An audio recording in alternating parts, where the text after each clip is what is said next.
Hey everyone, and welcome to This Explainer. I am so pumped to guide you through today's topic. We really need to look at the human body not just as a random collection of muscles and bones, but as a high-performance machine.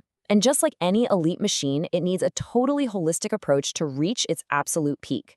We can't just fixate on one part and expect the whole system to magically thrive. So today, we're going to break down the exact science of how to build, run, and maintain that machine. Which brings us to the ultimate question, right? One you've probably asked yourself or maybe debated with your buddies at the gym. What is the single most important factor for fitness? Is it lifting the absolute heaviest weights, pounding the pavement for miles every day, eating a perfectly clean diet? Well, the truth is, focusing super intensely on just one of these things while totally ignoring the others, that is the fastest route to burnout, nagging injuries, and those really frustrating plateaus. There's no single magic bullet here. It is an equation. To make sure we don't get lost in the weeds today, here is our mental roadmap. We'll start with the complete fitness equation, then move into fuel, mastering your macros.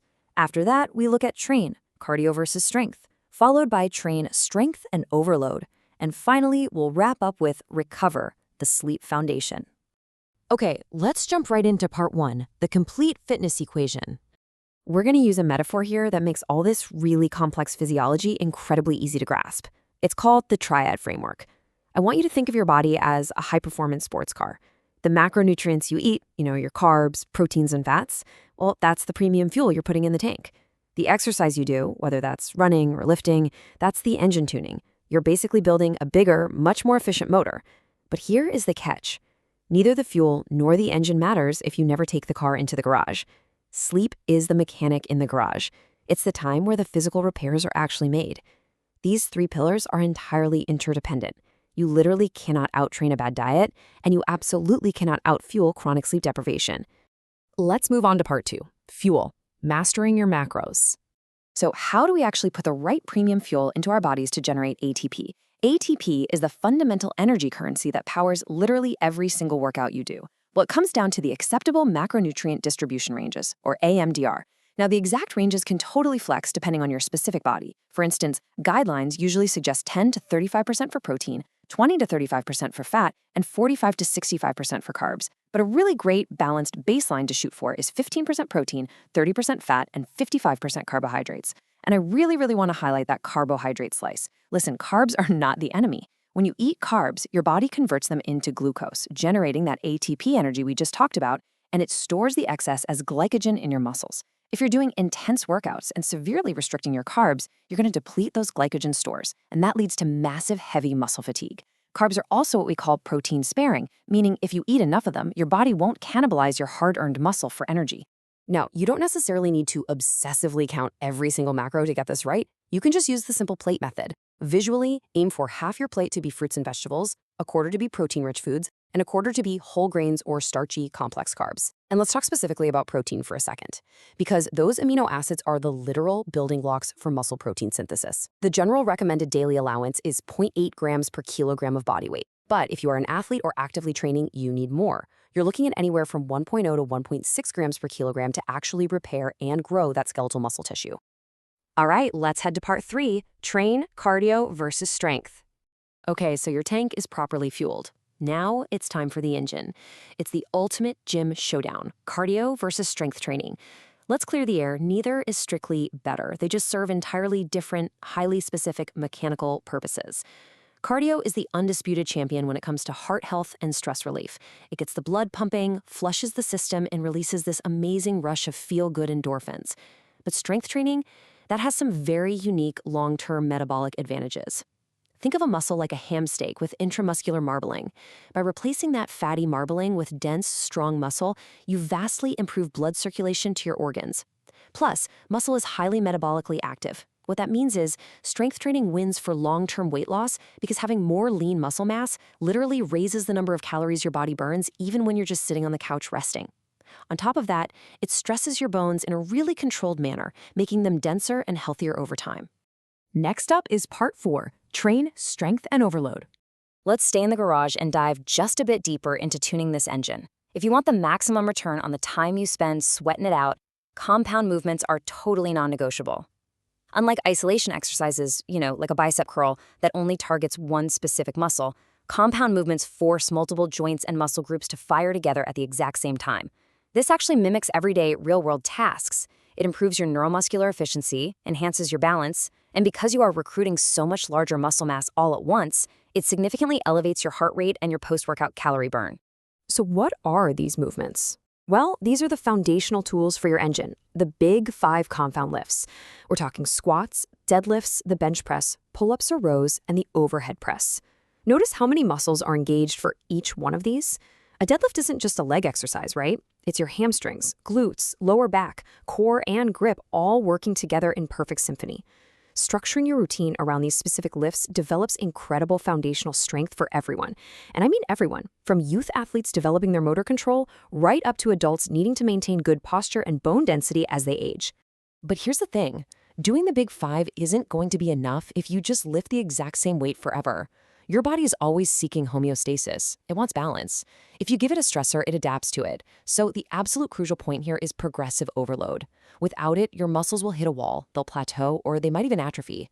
You build muscle through 3 distinct mechanisms: metabolic damage, muscle tension, and muscle damage. By incrementally increasing your weight, your time under tension, or your intensity, ideally by 10% or less each week so you don't get hurt, you continuously attack that muscle tension variable. This forces your neuromuscular system to adapt and grow stronger. Want a highly effective, practical way to actually apply this progressive overload? Enter the drop set, also known as the stripping method. You typically use this as a finisher right at the end of your workout, and trust me, it totally lives up to the name. Here's how it works. Step 1, you start heavy for a low rep range, say 100 pounds for 5 reps. Step 2, immediately decrease the load and perform reps to failure. Maybe drop to 80 pounds and push out 6 reps. Step 3, you just keep decreasing the weight with almost zero rest, like 0 to 10 seconds max between sets, until the muscle is completely exhausted. This is an incredibly efficient way to overload the muscle volume, deeply challenging your strength endurance and triggering the exact metabolic stress required for hypertrophy, which is just the fancy science word for muscle growth. Bringing us to our final section, Part 5, Recover, the Sleep Foundation. All right, you've given the body premium fuel and you've driven the engine hard. Now it is time to pull into the garage and let the mechanic get to work. And guys, the numbers here are frankly staggering. Between 50 to 78% of elite athletes report sleep complaints, and about a quarter of them report severe disturbances. Why is this happening? Because our modern training environment is actively hostile to sleep. We're talking about late evening competitions, intense exposure to artificial LED stadium lighting that completely suppresses your melatonin, and crazy travel schedules that induce massive jet lag. Without that mechanic doing their job, the performance deficit is super harsh. Research actually shows that just 30 hours of sleep deprivation drastically reduces your sprint speed and just plummets your muscle glycogen concentrations. It is especially destructive to performance in sports requiring fine motor skills, quick reaction times, and sustained cognitive functioning. Simply put, without the mechanic, the machine quickly falls apart, leading you straight into overtraining syndrome. But conversely, look at what happens when we actually prioritize sleep. It is the ultimate, undisputed, totally lethal performance-enhancing tool. Sleep is when physical restoration actually happens. It's muscle repair, the maintenance of molecular homeostasis, and synaptic plasticity in the brain. Studies on athletes have consistently shown that actively extending sleep time leads to directly measurable improvements. We're seeing better shooting accuracy in basketball, much faster swimming speeds, and way higher first serve percentages in tennis. So to fix your sleep, you really have to view it as a full 24-hour behavioral cycle, not just what happens when your head hits the pillow. In the morning, try to get immediate light exposure, preferably outdoor natural light, to lock in your circadian rhythms. Then, in the early afternoon, right when you hit a natural circadian trough, napping is a fantastic tool. But be careful here. Keep it under 30 minutes to just boost your alertness, or commit and go for a full 90-minute cycle. Anything in between risks sleep inertia, that horrible groggy feeling that can actually impair your coordination. Engage in your physical training in the late afternoon or evening, and at night, become totally ruthless about your sleep hygiene. Cut the screens and keep your room cool, dark, and quiet. Wow, we have covered a tremendous amount of ground today in this explainer. We've seen exactly how carbs, protein, and fats act as the fuel for your ATP. We've learned how compound movements and progressive overload actually build your engine. And we've seen how absolutely vital the mechanic of sleep is to repairing that whole system. So I want to leave you with a thought to chew on: fuel, train, or recover.